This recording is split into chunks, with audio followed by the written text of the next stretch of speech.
Hai guys, welcome back to my YouTube channel. Jadi di video kali ini aku akan ngobrol bareng mahasiswa psikologi BINUS. Jadi kita mau ngobrol-ngobrol santai tentang gimana sih rasanya jadi mahasiswa psikologi. Sebelum lanjut, kalian subscribe dulu dan klik tombol loncengnya ya guys. Nah, sekarang aku ngundang bintang tamu, jadi agak sedikit berbeda. Aku nggak mendatangkan bintang tamunya langsung, tapi kita lewat virtual. Jadi ini dia bintang tamunya. Hai. Lo apa kabar BTW?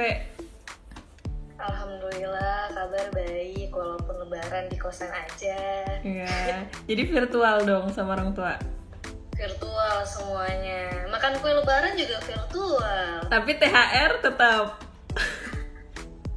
Kalau itu gak usah ditanya ya. Gak ada. Enggak. Udah gede soalnya katanya. Oh gitu. Jadi gak dapet THR. Naya perkenalin diri dulu, Nay. Halo semuanya, perkenalkan nama aku Naya. Aku jurusan psikologi BINUS Jakarta. Oke, udah semester? Semester 6, BTW BINUS tahun ini ada psikologi loh di Bekasi. Jangan lupa daftar ya. Promosi, jatuhnya promosi. Oke, next. Naya, awalnya kenapa pilih jurusan psikologi? Kok lo mau ketawa gitu sih? Nggak, gunanya aja, serius. Oke, jadi awalnya gue masuk psikologi tuh karena emang sebenarnya dari SMP tuh udah ada rencana mau masuk psikologi. Karena dulu tuh suka baca-baca artikel tentang psikologi gitu. Nah, cuman gue agak mulai berubah-berubah tuh pas SMA. Gue mantep gak nih ngambil psikologi gitu kan. Terus akhirnya ya udah gue akhirnya mendaftar psikologi tapi tanpa sepengetahuan nyokap bokap gue. Oh, jadi nggak maksudnya lo diam-diam daftar BINUS? Mereka tahu gue daftar BINUS, tapi mereka nggak tahu gue daftar psikologi karena gue tuh nggak diizinin gitu loh dulu. Oh, kenapa? Karena dulu mereka tuh belum teredukasi gitu loh kalau psikologi tuh prospeknya apa. Jadi tuh mereka have no idea gitu kalau anak psikologi tuh nanti bakal jadi apa gitu loh. Jadi tuh gue kan daftar kan pas masih SMA kan. Jadi dari sejak gue daftar itu sampai gue lulus SMA itu tuh gue ditanya berbulan-bulan tuh yakin nggak ya yakin lah, udah dibayar juga ya kan. Iya. Jadi ya udah. Jadi akhirnya masuk psikologi. Oke. Tapi nggak ada daftar kayak jurusan lain atau kampus lain gitu sebelumnya? Kampus lain daftar, ikut SBM daftar. Ngambil jurusan psikologi juga? Oh, jurusan lain. Makanya pas gue nggak lolos SBM jadi kayak gue ya udah. Oh ya. Biasa aja gitu. Oke. Iya. Next, sebenarnya apa aja sih yang dipelajarin di psikologi? Sebenarnya kalau secara teori sih mempelajari mental dan perilaku ya. Tapi sebenarnya ya seiring berjalannya waktu sebagai mahasiswa kita lebih belajar memahami diri sendiri aja sih sebenarnya. Kayak ternyata dulu gue ngelakuin ini mungkin karena ini kali ya, mungkin karena gue gini-gini kali ya gitu. Jadi kayak kita sebenarnya bukan self diagnosis sih, tapi kayak kita lebih aware sama diri kita sendiri nggak sih sejak jadi mahasiswa. Iya, benar. Benar sih, benar.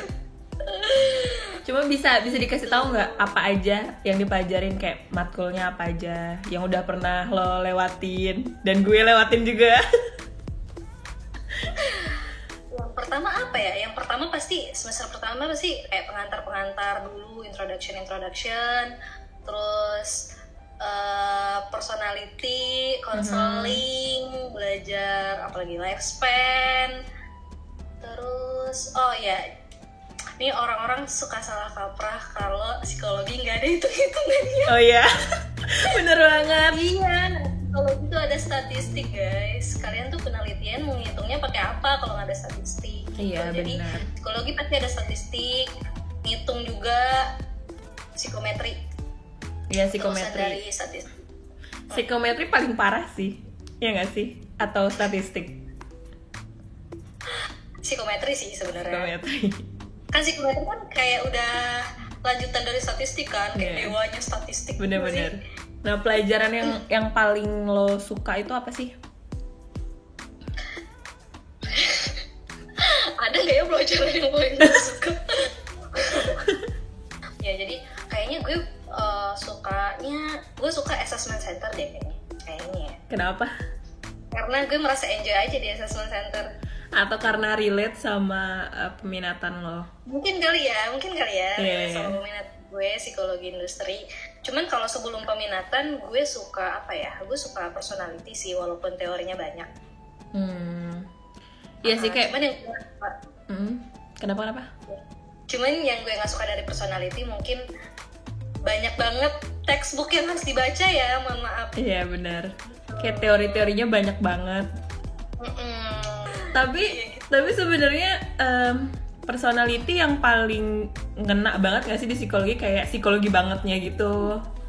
Parah sih. Terus kayak jadinya tunggu dari kemarin tuh ini. Iya benar. Oh ternyata ini intinya gitu. Inti dari semua teori tuh ini gitu. Oke, next. Jadi berarti lo yang paling suka apa tadi? Personality sama assessment ya? Nah, lo peminatannya di pendidikan psikologi industri. Psikologi organisasi. Iya benar. Oke. Hal yang menarik yang lo temuin di jurusan psikologi itu apa sih? Dan hal yang nggak menariknya juga apa? Kalau untuk hal yang menarik sebenarnya banyak. Kayak yang tadi gue bilang, kita lebih aware sama diri kita sendiri. Terus yang punya pacar nih, yang punya pasangan lebih aware sama pasangan kita sendiri. Misalnya kayak kecenderungan mereka gitu loh. Kayak walaupun kita cuma mahasiswi, masih belajar gitu, tapi kita tahu dikit-dikit lah, ini dia kenapa sih gitu kan. Itu yang menarik. Terus kalau secara di dunia perkuliahan sendiri, sebenarnya gue nggak tahu ya kalau misalnya di kampus lain gimana, tapi kalau di kampus kita itu dosennya asik-asik dan gaul-gaul, jadi kayak gue enjoy aja untuk belajar gitu loh. Tapi emang lanjut. Tapi emang apa? Tapi emang di psikologi BINUS dosennya tuh muda-muda kebanyakan kan, jadinya emang promosi lagi kan? Iya. Jadi emang asik. Lanjut. Ya mereka sangat mengayomi sih kalau dosen-dosen kita tuh, jadi kayak kita benar-benar dibimbing lah gitu. Bener. Terus hal menarik lainnya adalah pasti menjadi anak psikologi ya, bukan menjadi anak BINUS ya. Iya psikologi ya tolong. Menjadi anak psikologi, kita pasti ketemu orang-orang yang apa ya, yang aneh aja gitu. Nggak aneh sih sebenarnya, yang berbeda gitu. Orang-orang yang berbeda, yang jadi lo pernah nggak sih Rit, lagi di jalan atau lagi di mana gitu di luar rumah, terus pikiran lo tuh nggak berhenti berpikir gitu loh, karena lo tuh kayak terus menganalisa gitu loh. Iya. Sih, bener. Kadang tuh gue ngeliat orang tuh kayak maksudnya semua orang tuh nggak ada yang fine aja gitu loh, pasti ada nih, pasti. Iya nggak sih? Ini dia lagi punya masalah, apa dia punya masalah ya sama keluarganya ya gitu. Iya benar. Iya gitu. Iya. Gitu. Kalau hal menarik sih sebenarnya banyak, gak bisa disebutin satu-satu. Tapi kalau hal yang tidak menarik, sejauh ini belum menemukan ya. Belum menemukan hal yang tidak menarik. Cuman ya paling kalau misalnya ketemu sama orang yang salah mempersepsikan tentang jurusan kita, paling mereka kayak minta diramal. Nah itu olah kita adalah iya. Kayak kita tahu bisa baca tangan. Lihat muka gue dong, kira-kira gue kepribadiannya gimana? Iya benar. Padahal gue nggak tahu jujur. Lo pernah digituin di? Pernah waktu interview masa? Hah? Gue interview di salah satu perusahaan gitu kan. Nah waktu itu dia nanya, kamu anak psikologi, menurut kamu saya orangnya kayak gimana? Terus kayak gue nggak tahu. Kayak lo salah sama ini, kita tuh nggak bisa tahu lo kayak gimana, cuma lihat muka. Nggak ada yang menarik. Nggak ada hal yang tidak menarik, pasti selalu ada yang menarik. Oke. Menurut lo, psikologi di jurusan psikologi itu prospeknya bisa jadi apa aja, dan lo emang cita-citanya mau jadi apa sih setelah lulus S1 psikologi? Sebenarnya ini pertanyaan berat loh, Rit. Yang kedua ya. Oh iya, yang kedua. Bingung ya? Oke. Kalau untuk prospek sendiri sebenarnya banyak. Kan kita kan berhubungan sama jurusan kita atau pekerjaan kita kan nantinya pasti berhubungan sama manusia. Dan pekerjaan atau bekerja pasti akan selalu berhubungan dengan manusia kan. Nah, jadi sebenarnya zaman sekarang tuh zaman sekarang tuh sebenarnya nggak mementingkan jurusan ini harus bekerja sebagai ini gitu kan, kecuali dia ngambil profesi psikologi udah pasti jadi psikolog kan. Jadi untuk prospek kerjanya sendiri sebenarnya bisa di perusahaan, bisa di instansi pemerintah, LSM, lembaga-lembaga gitu. Terus ya kalau di perusahaan itu ya bekerja di bagian sumber daya manusia, HR gitu. Terus ya jadi psikolog. Kalau untuk pertanyaan kedua tadi sebenarnya gue masih agak awalnya gue waktu SMP yang gue pengen masuk psikologi itu gue sebenarnya pengen jadi psikolog. Pengen jadi psikolog, cuman akhirnya begitu gue masuk menjadi mahasiswi psikologi ini sekarang nih gue agak-agak gimana gitu, yakin gak ya gue jadi psikolog gitu, karena gue merasa apakah gue bisa menghandle masalah orang lain gitu, karena manusia kan complicated ya, sangat-sangat rumit ya masalahnya ya, apakah gue bisa gitu kan. Itu adalah big question yang sedang gue alami saat ini. Tapi kalaupun gue punya kesempatan untuk ngambil S2, gue bakal ngambil S2 profesi psikolog klinis. Kalau gue dapet kesempatan S2. Jadi doain aja Rit ya. Amin. Rencana S2 lo mau di Indo apa di luar? Indo dulu aja ya. Oke. Lo ceritain dong gimana, kan lo jadi ikut organisasi, jadi ketua himpunan. Ya, gimana cara bagi waktunya sama kuliah? Berat nggak sih menurut lo kayak bagi waktu atau nggak? Ya gimana tips-tipsnya gitu? Kalau dulu gue waktu sebelum jadi ketua kan gue masih staff biasa kan. Kalau sebenarnya jadi ketua justru nggak sibuk loh. Oh iya. Karena yang ngerjain kan bukan gue. Sebenarnya gue juga ngerasain iya sih.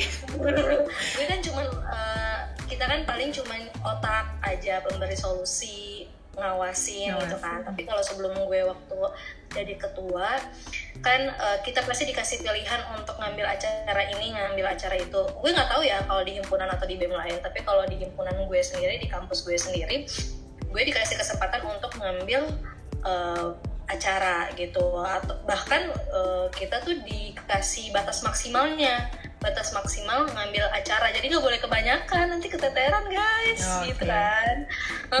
Jadi kalaupun dia mau ngambil banyak acara, dia harus bertanggung jawab sama sama yang akan nanti dia harus bertanggung jawab sama apa yang diambil, bagian waktunya dia, managing time-nya dia gitu loh. Oke. Nah, terus bagaimana cara gue membagi waktu? Yang pasti menentukan skala prioritas gitu. Jadi kalau misalnya pertama senior gue selalu utamakan kuliah. Walaupun lo anak organisasi dan lo punya tanggung jawab di sini, tapi lo harus utamakan kuliah gitu. Misalnya kalian di kuliah nih ada tugas kelompok gitu, dan kalian juga harus nge-handle event, terus kalian harus tahu prioritasnya di mana. Kalau kalian tahu, kalau kalian megang event ini bakal sibuk, kalian coba selesaikan bagian kalian dulu nih di kelompok di kuliah. Coba selesaikan lebih awal gitu loh. Yeah. Dan baru kalian bisa menyelesaikan tugas-tugas kalian, job desk kalian di di event kalian, event yang kalian pegang gitu. Jadi selalu pasti ada prioritas. Kalian prioritasin mana yang urgent dulu gitu untuk pembagian waktunya. Terus apa lagi pembagian waktu? Kuliah, kalau misalnya rapat nih bentrok sama kuliah gitu, misalnya pasti utamain kuliah dulu. Utamain kuliah dulu, jangan kayak gue selalu denger nih orang yang lama lulusnya gara-gara terlalu sibuk berorganisasi gitu. Untungnya kalau kampus kita udah meminimalisir itu, jadi mereka tuh pasti mereka menetapkan batasan-batasan untuk anak organisasi untuk stay di sana. Makanya kita ada batasan kan maksimal 3 tahun di organisasi gitu. Jadi intinya ya udah selalu utamain kuliah dulu. Gitu. Tapi waktu SMA lo emang suka ikut organisasi, Nay? Enggak. Demi apa? Enggak pernah. SMA sekolah pulang. Pasif banget. Enggak pernah sama sekali. Enggak pernah sama sekali loh. Terus gimana? Jadi bener-bener berorganisasi itu di kampus. Gue tuh ngobrol sama orang di depan orang banyak. Lo tahu kan gue waktu jadi ketua kan pasti sambutan kan. Gue tuh ngobrol sama orang banyak aja dulu waktu SMA. Gue tuh gemeter parah, Rit. Gue beda banget, 100 berapa derajat gitu, beda banget gue. 180 100 berapa derajat pokoknya. Gue itu beda banget gue yang sekarang sama gue yang dulu. Terus kenapa lo nggak tahu apa? Nah, terus kenapa lo mau nyemplung ke organisasi waktu itu? Itu karena gue tahu gue nggak harus terus kayak gini gitu loh. Gue menyadari bahwa gue harus berkembang gitu, nggak boleh selamanya stay di tempat, gak bisa ngomong depan umum, selalu grogi di depan umum. Gue nggak mau kayak gitu terus. Gue pengen belajar, gue pengen terus nyari hal-hal yang baru, pengalaman yang baru gitu. Iya, hebat sih lo. Itu membantu gue saat mencari tempat magang, guys. Iya, bener banget. Bener banget. Karena pengalaman organisasi itu dilihat banget sih. Dilihat banget, parah. Walaupun emang cuma apply magang, coba kayak kalian bayangin aja ya, kalau misalnya kalian nggak punya pengalaman apapun selama kuliah dan kalian mau apply di suatu perusahaan, bingung nggak sih interviewernya mau nanya apaan? Bener. Bingung nggak sih lo? Masa nanya lo ngapain aja? Saudara. Iya. Terus masa nanya kamu berapa bersaudara, terus di rumah ngapain aja, nggak? Iya, nggak mungkin kan, kayak maksudnya kan mereka pasti nanyanya kalian di kampus ngapain aja atau apa yang udah kalian lakuin gitu. Nggak mungkin kayak di rumah ngapain aja.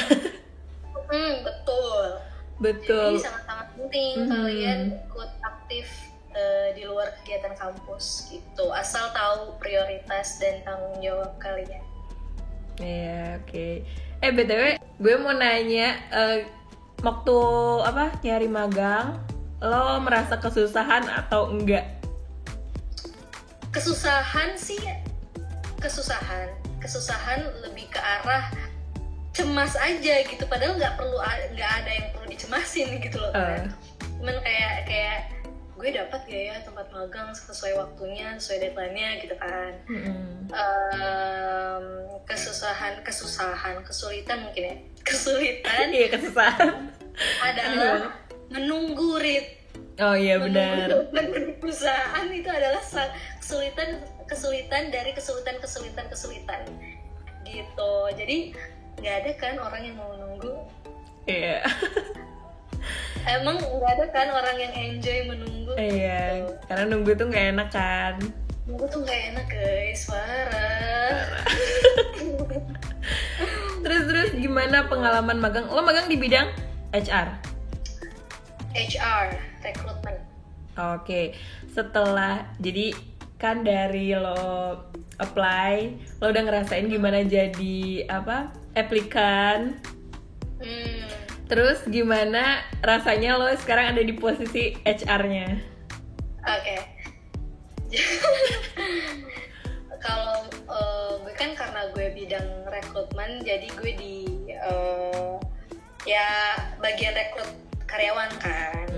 Jadi kalau untuk interview, gue belum ngerasain interview karyawan karena gue lebih ke arah ngasih instruksi ala tes psikologi, psikologi, tes teknis buat calon karyawan gitu. Jadi jadi akhirnya gue tahu kalau dulu gue waktu masih jadi pelamar kan emang kan menunggu tuh sangat-sangat tidak enak ya. Tapi begitu gue jadi orang yang akhirnya berkontribusi di dalam HR-nya sendiri, gue akhirnya mengetahui prosedur-prosedur apa sih yang harus dilewatin untuk akhirnya